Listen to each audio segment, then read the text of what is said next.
जो दूसरों के द्वारा कहे गए कठोर वचनों को सह लेता है, उलटकर क्रोध नहीं करता है, अपनी निंदा को सह लेता है, अपने तिरस्कार को सह लेता है, समझना चाहिए अपने तिरस्कार को सह लेता है, समझना चाहिए उस भाग्यशाली व्यक्ति ने संपूर्ण संसार पर विजय प्राप्त कर ली। इसका मतलब है नागिया जी कि इस संसार का सबसे बड़ा वीर वही है जो क्रोध को जीत लेता है, जो निंदा को तिरस्कार को सहन कर लेता है। अब महाप्रभु जी ने तो सन्मानम कलयाति घोर गर्लम नीचापमानम सुना है, जो सवार को नरक में ले जाकर ही ठौर देता है। और इस क्रोध रूपी घोड़े का सच्चा सारथी वह सज्जन पुरुष है जो विवेक की बागडोर क्रोध रूपी घोड़े पर कस दे और वाक संयम रूपी कसाघात घोड़े का प्रहार करके उस घोड़े को ठंडा कर दे, टस से मस न होने दे। वही वस्तुतः मनुष्य कहलाने के योग्य है। खाली घोड़े पर चढ़ा है, बागडोर पकड़े है, वो मनुष्य नहीं है। अब प्रश्न उठा कि ये क्रोध, इसकी चर्चा भले ही हम कर रहे हैं, पर जिस समय गुस्सा आएगा उस समय सब खत्म हो जाता, पता नहीं कहाँ चला जाता है। ये विकार ऐसे हैं भैया जी कि ये जब आते हैं, यह समुत्पतितम क्रोधम अक्रोधेन निरस्यति देवयानी विजानी ही तेन सर्वमिदम जितम। हे देवयानी, तुम जान लो अच्छी प्रकार से इस बात को कि उसने सारी धरती पर विजय प्राप्त कर ली है, जो उत्पन्न क्रोध को अक्रोध के द्वारा नष्ट कर देता है। किसी भी परिस्थिति में मैं क्रोध नहीं करूंगा ऐसा निश्चय जो कर लेता है। और हम आपको क्या कहें, ये संपूर्ण दिव्य सद्गुण दास ने पूज्य गुरुदेव श्री भक्तमाली जी महाराज में अत्यंत निकट रह करके देखे। किसी भी परिस्थिति में उनके चित्त में क्षोभ नहीं होता। यस्मान नोद्विजते लोको लोकान्नोद्विजते च यः हर्षामर्ष भयोद्वेगैर् मुक्तो यस्य च मे प्रियः। इसकी स्पष्ट व्याख्या पूज्य गुरुदेव श्री भक्तमाली जी महाराज।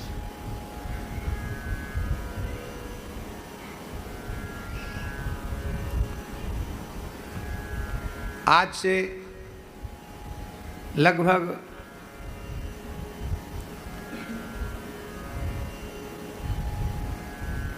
40 वर्ष पुरानी घटना होगी।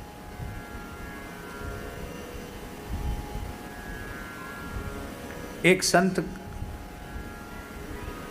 5,000 रुपए दे गए हमको। कितने? महाराज जी के पास बैंक भी चलता था। उस बैंक में 24 घंटे में 1 मिनट की छुट्टी नहीं होती थी। जब तक महाराज जी उपलब्ध हैं तब तक उनका बैंक चालू है। जो अब महात्मा भी ऐसे नोट बदलने आते थे नागिया जी कि एक नोट आधा नोट 50 का और आधा नोट 100 का, आधा गायब।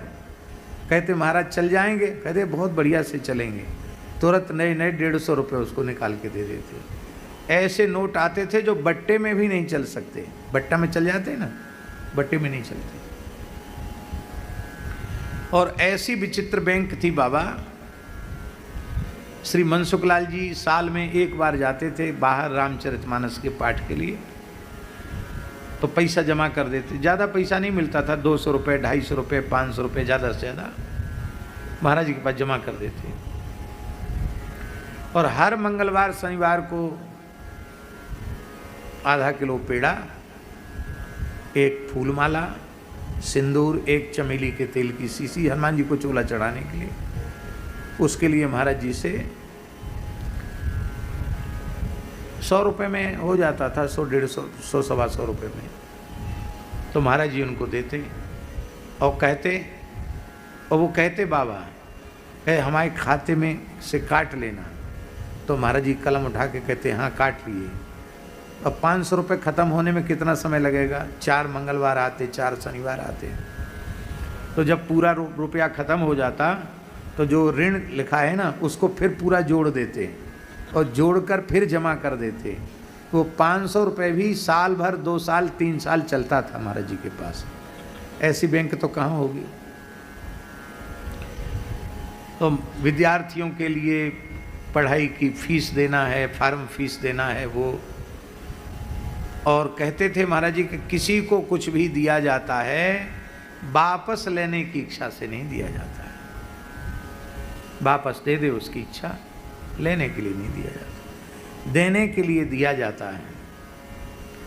तो एक महात्मा, उनको कोई कुटिया वगैरह बनवानी थी साल पहले, 2-3 साल पहले लिया था उन्होंने। अब वो आए, महाराज जी कहीं बाहर पधारे थे। उन्होंने कहा हमारे आसन पे से कोई उठा लेगा। हम सितार बजा रहे थे, हमको उन्होंने पैसा 5000 दे दिया।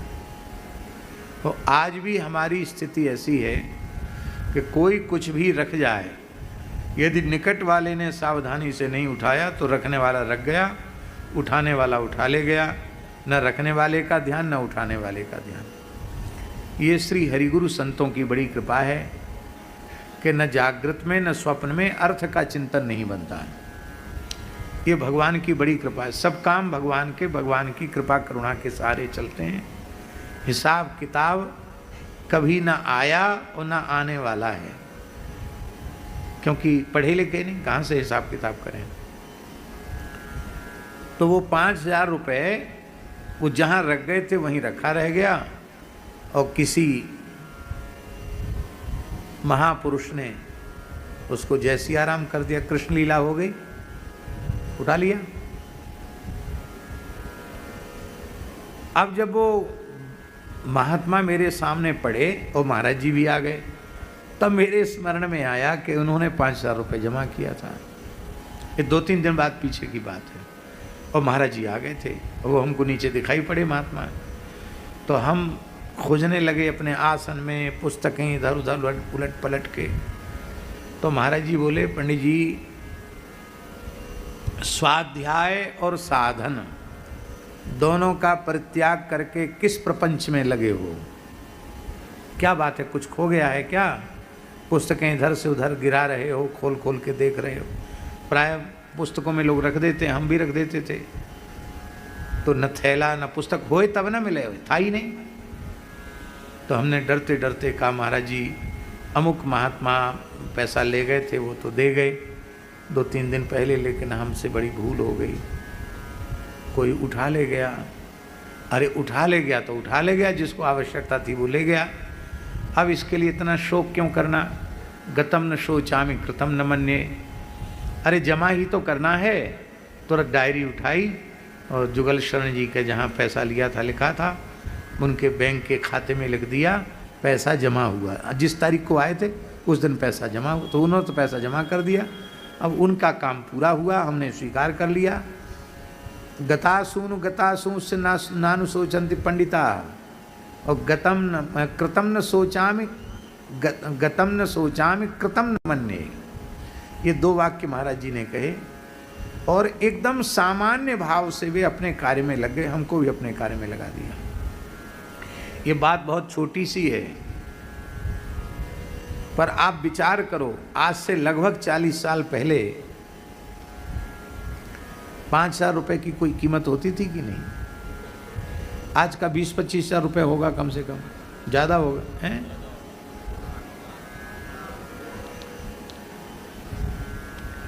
और इतनी बड़ी राशि को जैसे कुछ भी नहीं तो ये तो कहते कि अरे तुम बड़े प्रमादी हो, बड़े भुल्लड़ हो, बताओ भूल गए, क्या गलती करते हो, अब कहाँ से हम भरेंगे? कुछ नहीं, एक वाक्य नहीं कहा, तनिक भी क्रोध नहीं आया। तत्काल किसी भी परिस्थिति में क्रोध नहीं। यस् समुत्पतितम क्रोधम अक्रोधेन नश्यति। अक्रोध का जो उनका व्रत है, उस व्रत की, अक्रोध किसको कहते हैं? क्षमा भाव का ही नाम अक्रोध है। ध्यान से सुने, क्षमा भाव को ही अक्रोध कहते हैं। एक तरफा यह निर्णय कर लेना कि हमें क्षमा ही करना है, बस इतने से ही क्रोध उत्पन्न नहीं होगा। क्योंकि अक्षमा की वृत्ति ही का ही नाम क्रोध है और क्षमा की वृत्ति का नाम ही अक्रोध है। और सच्ची बात यह है कि आप क्रोध रहित अवस्था में जीवन भर रह सकते हैं, पर क्रोध युक्त अवस्था में 24 घंटे भी नहीं रह सकते। 24 घंटे भी क्रोध आप में रहेगा तो आपकी मृत्यु हो जाएगी। इसका मतलब है जो हमारे चित्त को विकृत बनाने वाले तत्व हैं, आने जाने वाले हैं, वे नित्य नहीं हैं, वे हमारा स्वरूप नहीं है। हमारा स्वरूप तो है प्रशांत शांत, यही हमारा स्वरूप है। सत्य, दया, क्षमा, अक्रोध, यही हमारा स्वरूप है। कितनी बढ़िया बात। इसलिए यस् समुत्पत्तितम क्रोधम क्षमये निरस्यति यथोरगम त्वचम जीर्णा सवै पुरुष उच्यते। श्री शुक्राचार्य जी कह रहे हैं जैसे सर्प पुरानी केंचुली को त्याग देता है, उसी प्रकार से मनुष्य उभरने वाले क्रोध को क्षमा के द्वारा जब त्याग देता है तो वह व्यक्ति श्रेष्ठ पुरुष माना जाता है। अपमान नाम की कोई वस्तु संसार में नहीं है। फिर से सुने, अपमान नाम की कोई वस्तु संसार में नहीं है।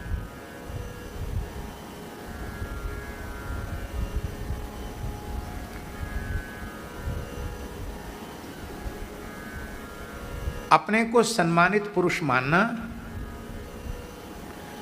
और सम्मान की इच्छा ही अपमान का बोध कराती है। हम सम्मान की इच्छा का त्याग कर दें कि हमारे पुत्र करें सम्मान तो न करें तो न करें। पुत्रों से सम्मान की अपेक्षा न हो, बंधु बांधवों से सम्मान की अपेक्षा न हो, सेवकों से सम्मान की, शिष्यों से सम्मान की अपेक्षा न हो। हम सम्मान की अपेक्षा से निरपेक्ष हो जाएं, सम्मान की भावना से निरपेक्ष हो जाएं, तो दुनिया में कोई माई का लाल पैदा ही नहीं हुआ जो हमारा अपमान कर सके। सम्मान की अभिलाषा ही अपमान बोध कराती है। और सम्मान की अभिलाषा तभी आती है जब मनुष्य में अहंकार होता है। और बिल्कुल पक्के तौर पर गांठ बांध लो इस बात को, सर्वथा अहम शून्य हुए बिना न तो ज्ञान का प्रकाश होगा। आप पढ़ लो, सब पुथी पत्र पढ़ डालो, पूर्व मीमांसा, उत्तर मीमांसा, ब्रह्मसूत्र, गीता, उपनिषद सब पढ़ डालो। पोथी पत्र बहुत हैं पढ़ने लिखने के, सब पढ़ लो, पढ़ा भी दो दूसरों को, बढ़िया से बढ़िया लच्छेदार भाषा में प्रवचन कर लो। पर यदि अहम शून्य नहीं हुए हो तो ज्ञान उत्पन्न ही नहीं हुआ। और जिस ज्ञान से, जिस शास्त्र बोध से ज्ञान उत्पन्न नहीं हुआ, क्योंकि परिभाषा है अहम शून्य हुए बिना ज्ञान नहीं है, तो अहम शून्य तो बने नहीं, तो ज्ञान क्या है? वो शाब्दिक ज्ञान है। वो ज्ञान जो है वो केवल पेट भरने का साधन मात्र है। उससे उदर पूर्ति हो जाएगी, उससे कोई अविद्या ज्ञान नष्ट होने वाला नहीं, उससे विकार नष्ट होने वाले नहीं। ठीक इसी प्रकार से पूरी तरह अहं शून्य हुए बिना न प्रेम का प्रकाश होगा। प्रेम माने भक्ति, रस रूपा प्रेम लक्षणा रागानुगा भक्ति भी बिना सर्वथा अहम शून्य हुए प्राप्त नहीं होगी। श्री चैतन्य महाप्रभु ने तो अपने चरित्र के माध्यम से उस अहम शून्य अवस्था को प्रस्तुत करके अपने चरित्र के माध्यम से दिखाया। साक्षात नित्य गोलोक बिहारी मुरली मनोहर द्विभुज श्री कृष्ण हैं। श्री राधा रानी के मादनाख्य महाभाव को उनकी श्री अंग कांति लेकर श्री गौरहरि अवतरित हुए हैं। महाप्रकाश लीला में क्या कुछ उन्होंने प्रकट करके नहीं दिखाया है। सार्वभौम भट्टाचार्य को अपने स्वरूप का बोध कराया, कितने कितनों को स्वरूप का बोध कराया, लेकिन उनकी अहम शून्यता देखो, उनका दैन्य देखो। ये केवल कहा नहीं उनसे बड़ा कौन होगा, पर उन्होंने करके दिखाया।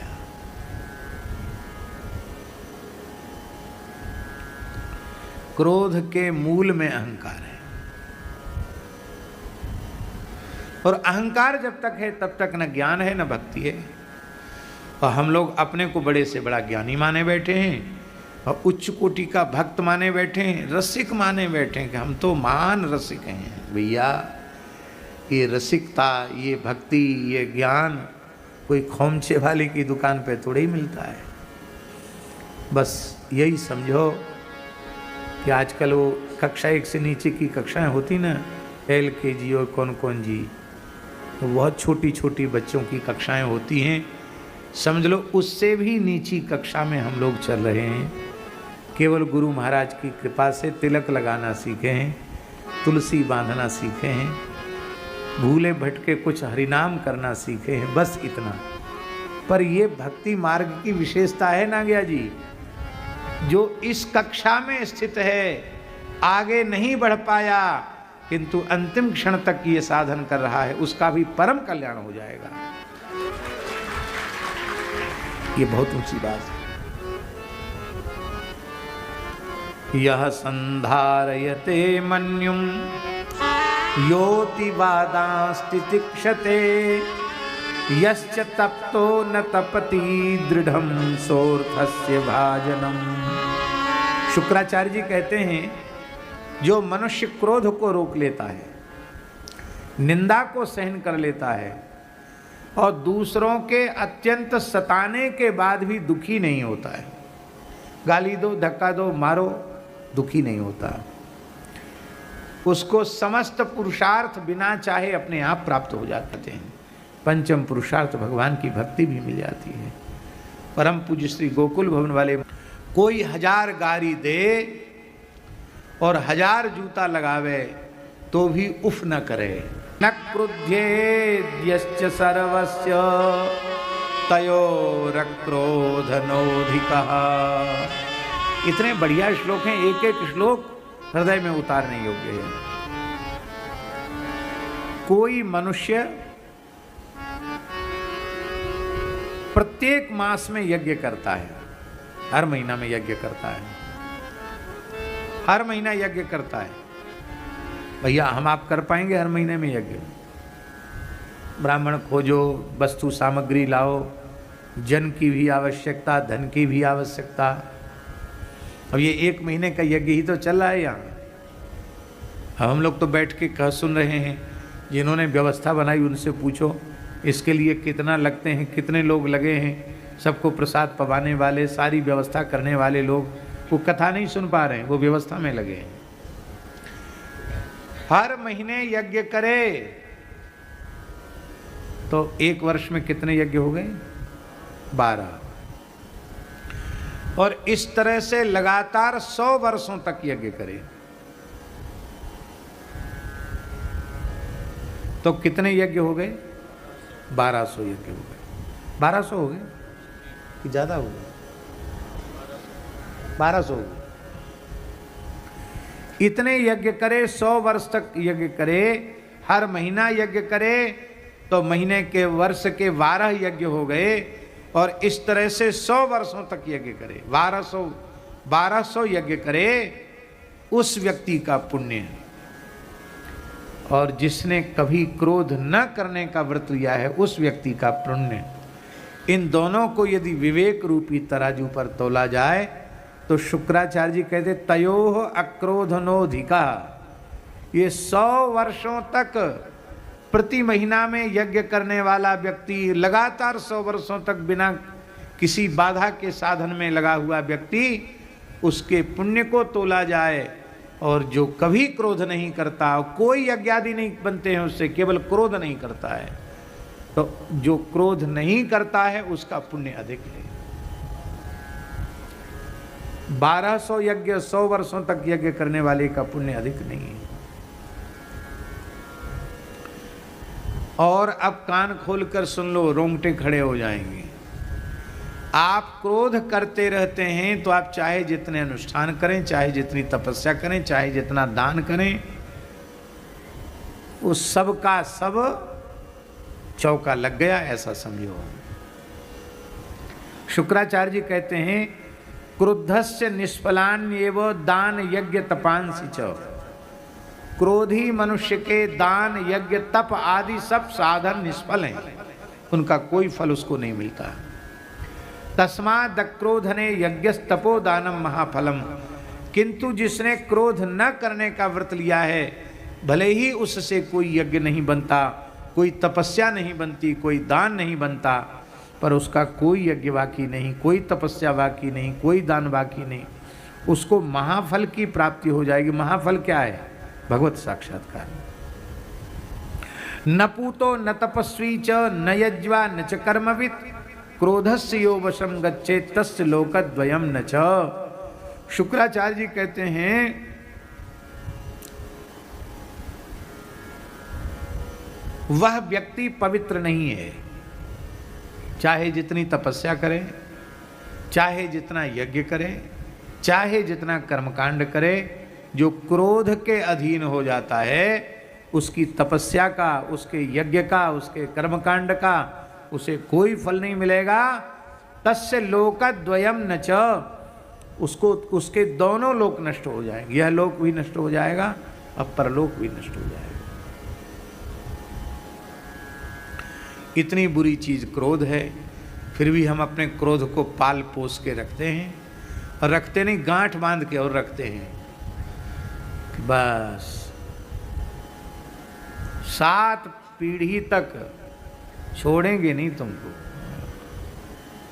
जैसे पार्वती मैया बोलती ना, जन्म कोटि लग रगड़ हमारी, ऐसी हम लोग कहते जन्म कोटि लग रगड़ हमारी, तुमको छोड़ेंगे नहीं।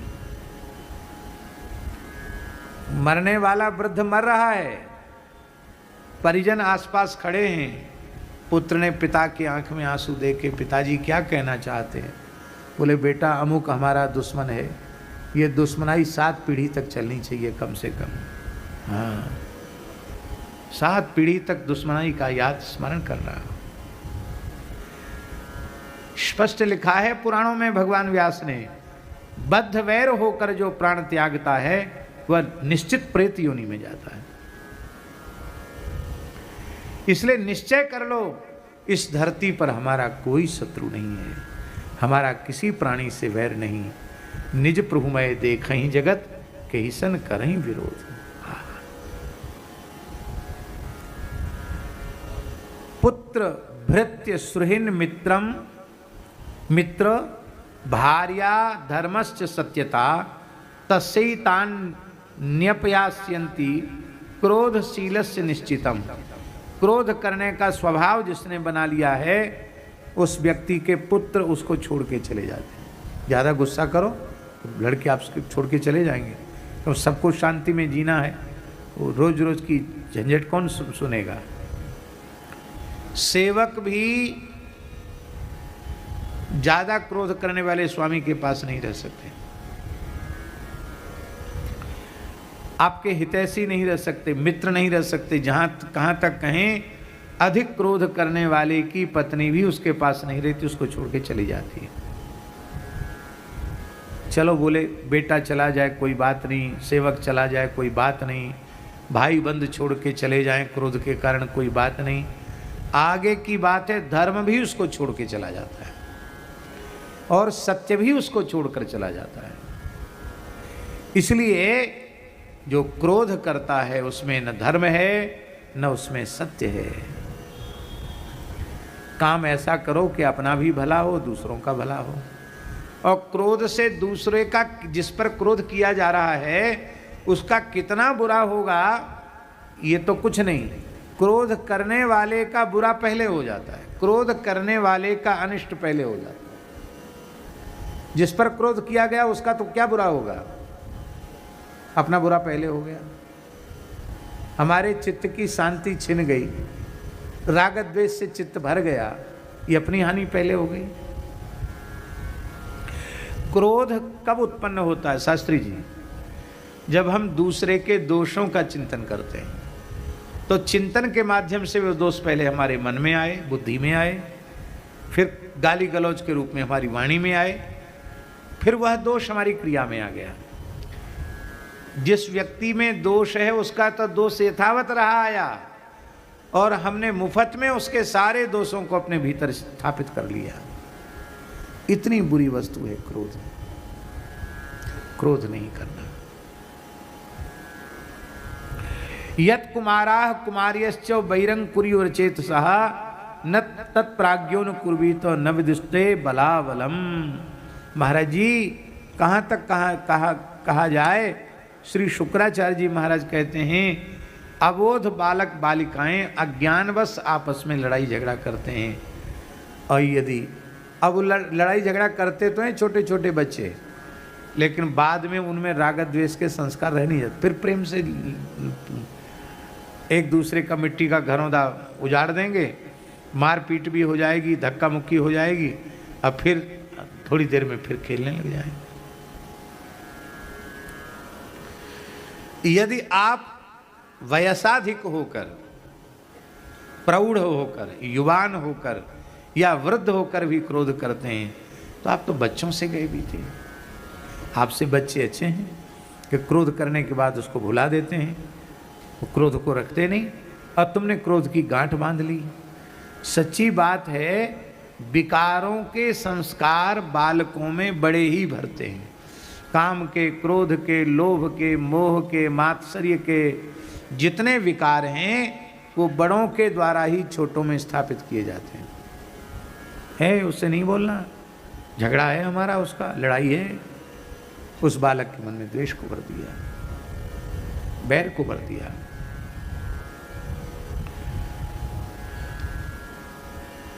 इसलिए बेटी देवयानी,